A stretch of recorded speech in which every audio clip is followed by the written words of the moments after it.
beautiful Sunday in June. This last week of school, we're excited about that. I know some are and some are not, but we're excited. We are here today to worship God. I would ask and invite everyone now, if you're able to stand and pass the peace of Jesus the Christ, please welcome our first time guest.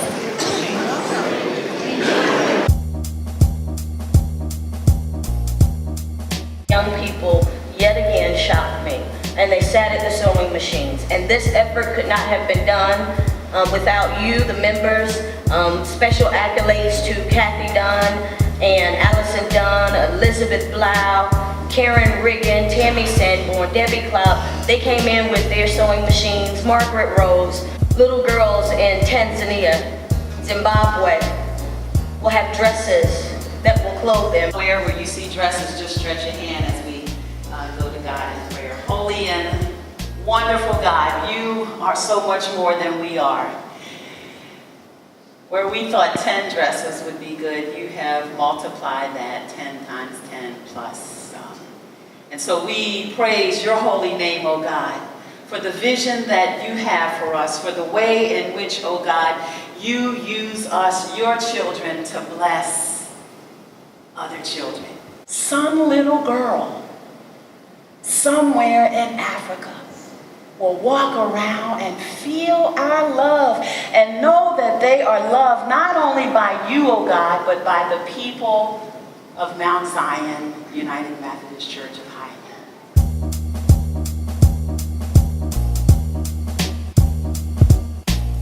Now, is anybody going to start at a new school this next year? Wonderful.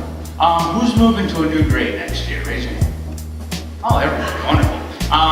So sometimes when we're moving forward to the next step, we don't know what to expect. You guys know what I mean? Sometimes it can be a little frightening to figure out what's going to be the next thing. But what we're going to do today is to find out that there's always something good in the next stage. So, in honor of Father's Day, I brought some men up here, and we need to put them in order. Josh, thank you. Could you put these men in order, or confirm if they are in order? By age, okay? So we need youngest to oldest. Now, we have labels. You need to assign these labels to these guys. Okay, so we have father, young adult man, old man,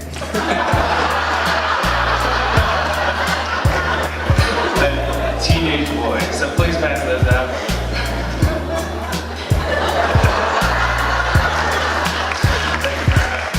Crowd right here, we're going to ask them because, in the spirit of moving on to a new step and this idea that there's something promising and something good about each new thing, even when we don't necessarily know what it's going to be. Don't you think that you might love your next teacher, even though you're afraid to leave this one? What is a wonderful thing about this stage of life that didn't exist in a previous stage of life?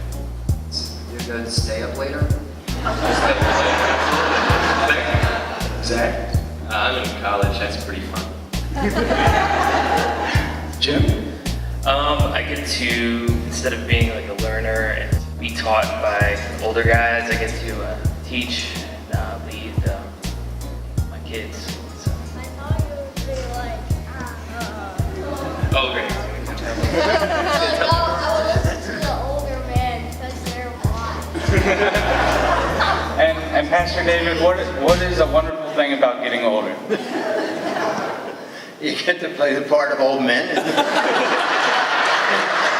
It's a wonderful thing just to survive. 2, you can get away with a lot of stuff by saying, I didn't hear that. But 3, I keep running into people that I've known years ago, and to renew acquaintances and catch up is just great. It's just great. Things do change, but there's always something wonderful about that next stage of life, that next grade, that next season. Every time we get to a new time in our lives, there's always something wonderful to look forward to. So may we please bow our heads and pray. Dear Lord, thank you for leading us through the changes of life. it's time for our offering. I would just want to say maybe one of the themes for this day at Mount Zion is fill it up. When I came into the church this morning, I got here early because I had things to set up, and I came in and noticed the church was already full of these marvelous dresses. I looked around, none of them were my size, but it was just a wonderful thing to see them. Then about 10 minutes to 9, I look around, I realize, whoa, speaking of filling, aren't many people in the pews. But then, boom, by 9 o'clock, look, we're pretty well filled up. And now comes offering time, where it's time to fill the baskets with your offering.